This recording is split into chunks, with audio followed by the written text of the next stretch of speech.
जय Hind and hello guys, स्वागत है आपका आपके अपने YouTube चैनल ज्ञानदेह होस्ट में। और इस वीडियो में मैं आपको बताने वाला हूं रिजर्व बैंक ऑफ इंडिया यानी कि RBI office attendants online form 2026 के बारे में कि कैसे आपको 572 पोस्ट के लिए इस फॉर्म को फिल करना है। गाइस ये परमानेंट भर्ती है और ऑल इंडिया से आप इसमें अप्लाई कर पाएंगे। इस वीडियो के अंदर आपको कंप्लीट जानकारी दी जाएगी जिससे कि आप इस फॉर्म को बिना किसी मिस्टेक के भरेंगे। और गाइस अगर आप इस वीडियो से देख करके इस फॉर्म को भरेंगे तो आप गलती से भी कोई मिस्टेक नहीं करेंगे, यानी कि सभी प्रॉब्लम के हल सहित आपको पूरा प्रोसेस बताया जाएगा। तो वीडियो को आपको पूरा देखना है। चलिए शुरू करते हैं। अगर आपने अभी तक वीडियो को लाइक शेयर नहीं किया हो तो कर दे और चैनल को सब्सक्राइब करके बेल आइकन ऑन कर ले। फिर जो लिंक मैंने आपको इस वीडियो को डिस्क्रिप्शन में दिया है आप ओपन करेंगे। ये ओपन करने के बाद आपको जानने को मिलेगा कि 572 पोस्ट पर ये भर्ती निकाली गई है।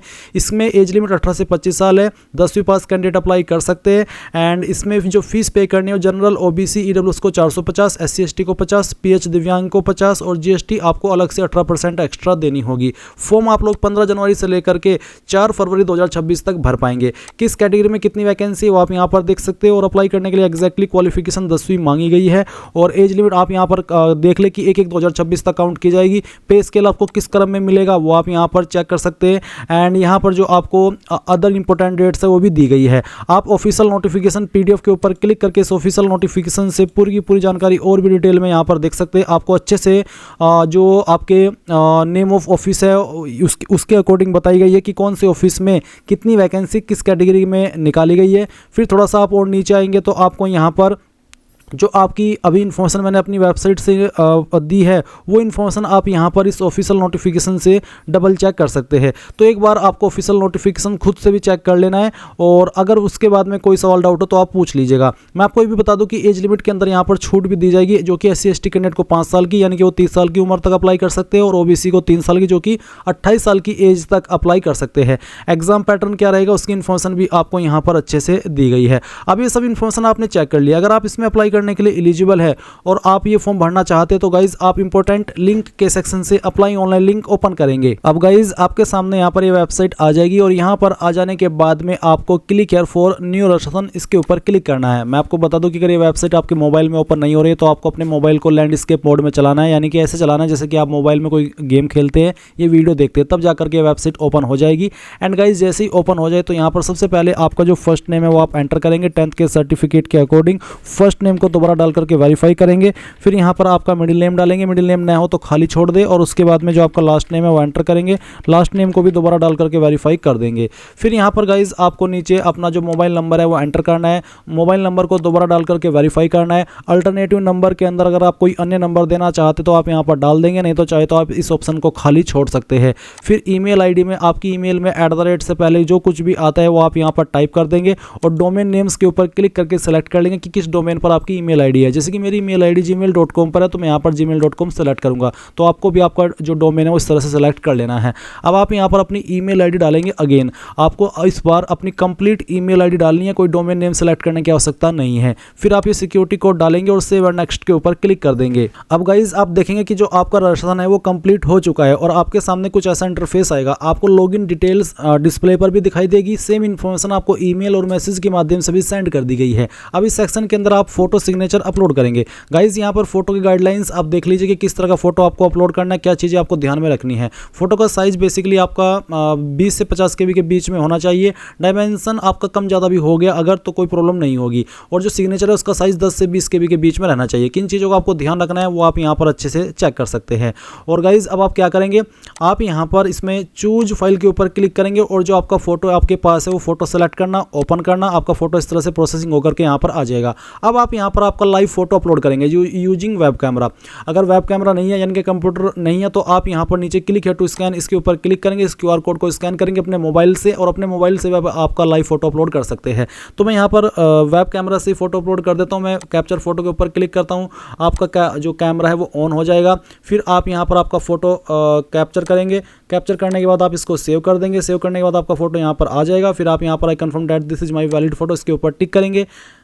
एंड देन आप यहाँ पर नीचे की तरफ आएंगे एंड देन आपको यहाँ पर सेम वे में आपका सिग्नेचर अपलोड करना है। जहाँ पर आपकी सिग्नेचर की फाइल है वो फाइल आप यहाँ पर सिलेक्ट कर लेंगे और जैसे कि मैंने आपको बताया कि सिग्नेचर का साइज 10 से 20 KB के बीच में रहना चाहिए। फाइल सेलेक्ट कीजिए, इस तरह से अपलोड होकर के यहाँ पर आपको देखने को मिल जाएगी।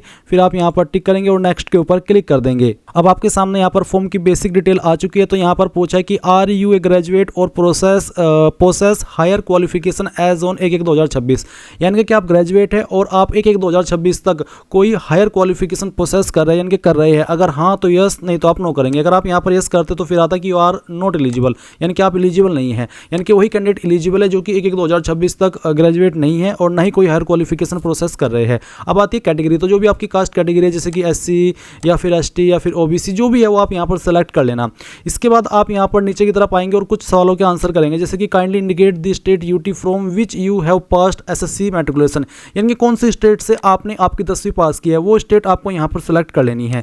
उसके बाद पूछा है कि select the office you are applying for, कौन से ऑफिस के लिए आप अप्लाई कर रहे हैं। इसमें यहाँ पर एक ही ऑप्शन है यूपी में कानपुर एंड लखनऊ, मैं तो इसको सेलेक्ट कर लेता हूँ।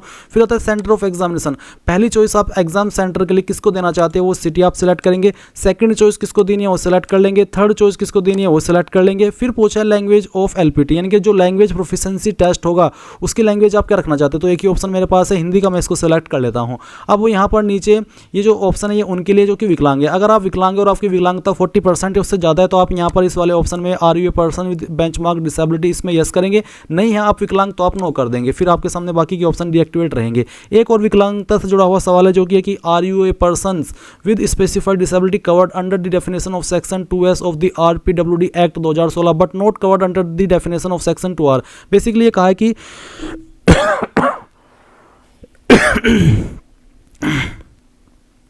क्या आप RPWD एक्ट 2016 के अंतर्गत विकलांग कैटेगरी के अंदर आते हैं और आप लिखने में असमर्थ है और आपको उसके लिए स्क्राइब चाहिए। अगर हाँ तो यस, नहीं तो आप नो कर देंगे। तो इसके बाद आप नीचे आएंगे और देखेंगे are you an ex serviceman, क्या आप एक्स सर्विसमैन है। अगर है तो यस, नहीं तो आप नो करेंगे। फिर पूछा कि क्या आप एक डिसेबल्ड एक्स सर्विसमैन है। अगर हाँ तो यस, नहीं तो यहाँ पर भी आपको नो कर देना है। फिर एक और सवाल है कि are you a dependent of serviceman killed in action, यानी कि DXS, यानी कि क्या आप उनके आश्रित है जो कि सर्विसमैन थे और जब वो जॉब कर रहे थे उनकी मृत्यु हो गई थी। अगर हाँ तो यस, नहीं तो आप यहाँ पर नो करेंगे। इसके बाद एक और सवाल है कि are you seeking relaxation under widow divorced women judicially separated from their husband and who are not remarried, यानी कि क्या आप विडो है, डाइवोर्स्ड है वुमेन, या फिर आप अपने पति से अलग हो गए और आपने दोबारा शादी नहीं की, तो क्या आप उसके लिए रिजर्वेशन अलग से चाहते, रिजर्वेशन नहीं माफ़ी चाहता हूँ, रिलैक्सेशन यानी कि जो छूट मिलती है क्या वो आप चाहते हैं। अगर हाँ तो यस, नहीं तो आप नो करेंगे। फिर एक और सवाल है कि are you current full time staff of RBI, क्या आप RBI के फुल टाइम स्टाफ है। अगर हाँ तो यस, नहीं तो आप नो करेंगे। फिर एक और सवाल है कि are you an ex employee of RBI, यानी कि क्या आप RBI के एक्स एम्प्लॉई है, पहले आपने जॉब किया RBI के अंदर। अगर हाँ तो यस, नहीं तो यहाँ पर भी नो कर देंगे। फिर कंसेंट टू आधार वेरिफिकेशन, क्या आप आधार वेरिफिकेशन के लिए कंसेंट देना चाहते तो मैं यहाँ पर यस कर देता हूँ। उसके बाद आप आपका आधार कार्ड का नंबर डालेंगे, पैन कार्ड का नंबर भी डाल देंगे। नेशनलिटी में आप यहाँ पर इंडियन सेलेक्ट कर लेंगे। फिर पूछा है कि are you proficient in the language I know to read write speak and understand the language, basically क्या आप प्रोफिशिएंट है उस लैंग्वेज में जो कि आपकी स्टेट की ऑफिशियल लैंग्वेज है। जैसे कि मैं यूपी से भर रहा हूँ तो यूपी की ऑफिशियल लैंग्वेज यहाँ पर ऑप्शन में आई थी हिंदी, तो क्या हिंदी आपको लिखनी पढ़नी बोलनी और समझनी आती है। अगर हाँ तो यस, नहीं तो आप यहाँ पर नो कर देंगे। नो करेंगे तो फिर आप एलिजिबल नहीं हो पाएंगे। फिर एक और सवाल है कि whether employed in government service, quasi government organisation, government owned industrial undertaking PSU, basically ये पूछे क्या आप इनमें से किसी भी डिपार्टमेंट में एम्प्लॉयड है। अगर हाँ तो यस, नहीं तो यहाँ पर भी नो करना है। इसके बाद religion to which you belong, आपका रिलीजन क्या है जो भी है वो आप सेलेक्ट कर लेना। उसके बाद पर्सनल डिटेल आती है। फिर आपको यहाँ पर आपका जो डेट ऑफ बर्थ है वो सेलेक्ट करना है, पहले डे, उसके बाद में आपका जो भी मंथ है वो, और फिर जो भी ईयर है आपका वो भी आप यहाँ पर इस तरह से सेलेक्ट कर लेंगे। उसके बाद में गाइज आपको इसमें आपका जेंडर सेलेक्ट कर लेना है। फिर पूछा कि आप जुड़वा भाई बहन हो, अगर है तो यस, नहीं तो आपको नो करना है। अगर आप जुड़वा है तो आप इस ऑप्शन में यस करेंगे। उसके बाद में आपको नेम ऑफ ट्विन यानी कि आपके जुड़वा का नाम भी देना है और उसका जेंडर भी बताना है। इसके बाद आता है marital status, unmarried, married, window, widower, जो भी है वो आप यहाँ पर सेलेक्ट कर लेना। फिर जो भी आपका फादर नेम है वो आप यहाँ पर एंटर कर देंगे 10th के सर्टिफिकेट के अकॉर्डिंग, और पूरा नाम आपको यहाँ पर एंटर कर देना है। देन गाइज आपको सेम वे में आपकी माता जी का नाम यहाँ पर डाल देना है। शादी हो चुकी है तो आपको आपके स्पाउस यानी कि पति या फिर पत्नी का नाम देना होगा। इसके बाद आता है एड्रेस फॉर कोरस्पोंडेंस यानी कि प्रेजेंट एड्रेस। तो जो भी प्रेजेंट एड्रेस है वो आप यहाँ पर लाइन फर्स्ट 2 3 के अंदर थोड़ा थोड़ा पार्ट आपके एड्रेस का डाल देंगे और कोई भी स्पेशल कैरेक्टर जैसे कि कोमा स्लैश ये सब आप यूज नहीं करेंगे। एंड एक बॉक्स के अंदर 35 कैरेक्टर से ज़्यादा टाइप मत करना, नहीं तो एरर आता रहेगा और आप आगे नहीं बढ़ पाएंगे। उसके बाद जो आपकी डिस्ट्रिक्ट है वो आपको यहाँ पर एंटर कर देनी है और ये एंटर करने के बाद में आप देखेंगे स्टेट, तो आपको आपकी स्टेट सेलेक्ट करनी है। फिर आपका जो भी पिन कोड है वो भी आपको यहाँ पर डाल देना है। एंड देन नीचे है परमानेंट एड्रेस और एक लाइन है same as address for correspondence, यानी कि क्या आपका प्रेजेंट एड्रेस और परमानेंट एड्रेस सेम है। अगर सेम है तो आप इस बॉक्स को टिक कर देना, अगर सेम नहीं है तो अनटिक करके अलग से अपना परमानेंट एड्रेस भर देना। फिर आती है choose the address for GST invoicing, यानी कि किस एड्रेस के ऊपर आप अपनी एप्लीकेशन फीस की जो जीएसटी इनवॉइसिंग यानी कि स्लिप होती है वो भेजना चाहते हैं, वो आप सिलेक्ट कर लेंगे। अब आती है बैंक डिटेल। तो बैंक डिटेल में आपको अकाउंट होल्डर नेम के अंदर जिस नाम पर बैंक अकाउंट है वो नाम यहाँ पर लिखना है, बैंक अकाउंट का नंबर देना है, नंबर को दोबारा डाल देना है अपने बैंक अकाउंट के। उसके बाद बैंक एंड ब्रांच नेम, कौन सा बैंक है और कहाँ पर है। जैसे कि मेरा बैंक मान लीजिए सहारनपुर में है और वो है कोर्ट रोड सहारनपुर, तो मैं यहाँ पर लिखूंगा कोर्ट रोड सहारनपुर ब्रांच, इस तरह से आपको लिखना है। फिर टाइप ऑफ अकाउंट सेविंग है करंट है वो आपको सेलेक्ट कर लेना है और जो आईएफएससी कोड है वो भी यहाँ पर डाल देना है। ये आईएफएससी कोड आपको आपकी पासबुक और चेकबुक के ऊपर मिल जाएगा और आप इसको ऑनलाइन वे में भी सर्च करके निकाल सकते हैं।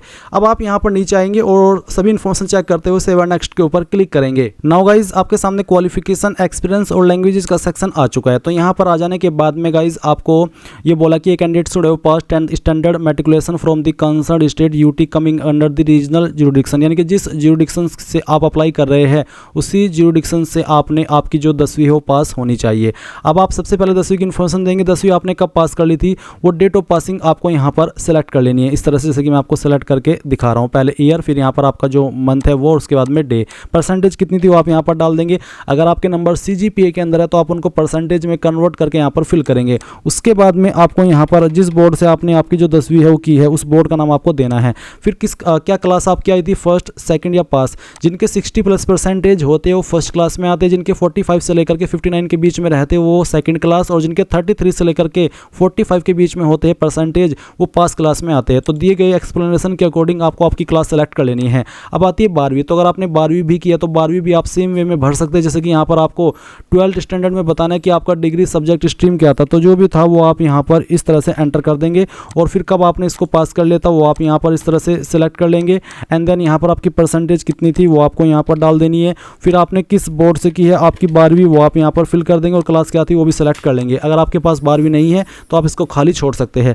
अगर आपके पास एक्सपीरियंस है तो आप एक्सपीरियंस की जानकारी भरेंगे, नहीं तो आप इसको भी खाली छोड़ देंगे। फिर आती है लैंग्वेज नोन। तो जैसे कि यहाँ पर मैं हिंदी लिखता हूँ, हिंदी मुझे पढ़नी आती है, लिखनी आती है और बोलनी आती है। उसके बाद में जो आपको सेकंड लैंग्वेज आती है वो भी आप यहाँ पर लिख देंगे और बताएंगे कि मुझे पढ़नी आती है, लिखनी आती है और बोलनी आती है। इंग्लिश तो तभी टिक करने का, नहीं आती हो तो उसको ऐसे ही ऑफ रहने दीजिएगा। फिर अगर आपको कोई तीसरी लैंग्वेज आती है जैसे कि पंजाबी, गुजराती, तमिल, तेलुगु, कन्नड़ जो भी होती है, तो आप हमारे इंडिया में बहुत सारी लैंग्वेजेस हैं, तो अगर आपको कोई और आती है वो भी आप यहाँ पर लिख करके बता देंगे, नहीं तो आप यहाँ पर नीचे सेव एंड नेक्स्ट के ऊपर क्लिक करेंगे।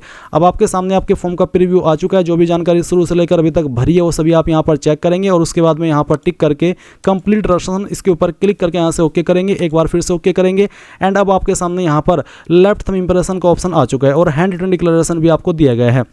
इसमें आपको गाइज क्या अपलोड करना है हैंड रिटन डिक्लेरेशन में मैं आपको बताऊंगा। पहले आप यहाँ पर थंब इंप्रेशन अपलोड कर दीजिए, यानी कि आपके बाएं अंगूठे का निशान या फिर दाएं का भी आप कर सकते हो। तो जहाँ पर भी थंब इंप्रेशन है वो आप सेलेक्ट कीजिए, ओपन कीजिए। आपकी फाइल इस तरह से यहाँ पर लोड होकर के आपके सामने आ जाएगी और जैसे ही आपको आपकी फाइल यहाँ पर देखने को मिल जाए उसके बाद आप देखेंगे हैंड रिटन डिक्लेरेशन। तो गाइज हैंड रिटन डिक्लेरेशन ये रहेगा जो आपके सामने है। ये लाइंस मैं आपको हमारी वेबसाइट के ऊपर भी दे दूंगा। जब आप हमारी वेबसाइट ये वाली ओपन करेंगे जिसका लिंक वीडियो के डिस्क्रिप्शन में दिया हुआ है, तो मैं यहाँ पर एक हेडिंग डाल दूंगा हैंड रिटन डिक्लेरेशन के नाम से और फिर आपको ये जो लाइन यहाँ पर दी गई है वो लाइन एक कोरे कागज़ के ऊपर लिखनी है और जहाँ पर नेम ऑफ द कैंडिडेट है यहाँ पर आपको आपका नाम लिखना है जो आपने फॉर्म के अंदर भरा है और बाकी की लाइन ऐसे लिख देनी है जैसे कि यहाँ पर लिखी हुई है। फिर उस फाइल को स्कैन करके आपको यहाँ पर अपलोड करना होगा, जिसका साइज 100 KB से कम रहना चाहिए। अगर उससे ज़्यादा होगा तो वो अपलोड नहीं हो पाएगा। इसके बाद एक नीचे ऑप्शन है कि I agree to connect to DigiLocker to fetch my details, जैसे कि name, DOB, mobile number, gender, Aadhaar number, SSC graduation details, यानी कि मैं अग्री करता हूँ डिजिलॉकर से अपनी डिटेल्स फैच कराने के लिए। अगर आप अग्री कर रहे हैं तो आप यस करेंगे। यस करने के बाद में आपको डिजिलॉकर की वेबसाइट के ऊपर सेंड किया जाएगा। आप वहाँ पर लॉगिन करेंगे और अपनी इन डिटेल्स को अलाउ करेंगे। अगर आप नहीं फैच करना चाहते वहाँ से इन्फॉर्मेशन तो आप नो कर दीजिए और सिक्योरिटी कोड डालिए और सेव एंड नेक्स्ट के ऊपर क्लिक कीजिए। अब आपके आपके सामने यहाँ पर पेमेंट का अमाउंट आ जाएगा। इसके बाद में आपके सामने कैप्चा कोड भी है, आप ये कैप्चा कोड यहाँ पर डालेंगे और सबमिट कर देंगे। सबमिट करने के बाद में आपको पेमेंट के पेज पर ट्रांसफ़र किया जाएगा। आप आपकी fees credit card, debit card, internet banking, wallet, cash card, QR इनमें से जिस माध्यम का इस्तेमाल करके जमा करना चाहे कर सकते हैं। जैसे ही फीस जमा हो जाएगी और आपका जो ट्रांजैक्शन है वो सक्सेसफुल रहेगा तो आपको इसी वेबसाइट के ऊपर रिडायरेक्ट किया जाएगा जहाँ से आपने फॉर्म फिल करना स्टार्ट किया था, और आप अपने जो फॉर्म का वो फाइनल प्रिंट है ले पाएंगे। अगर आपको यहाँ पर इसमें पेमेंट करने में कोई इशू आता है तो आप मुझे कमेंट करके पूछ लेना। सिंपली मैंने UPI सेलेक्ट किया तो मैं इस QR कोड को स्कैन करके अपनी फीस जमा कर दूंगा। तो गाइज इस तरह से आप लोग RBI office attendant online form 2026 भर पाएंगे। आई होप ये प्रोसेस आपको पसंद आया होगा। So thanks for watching. जय हिंद।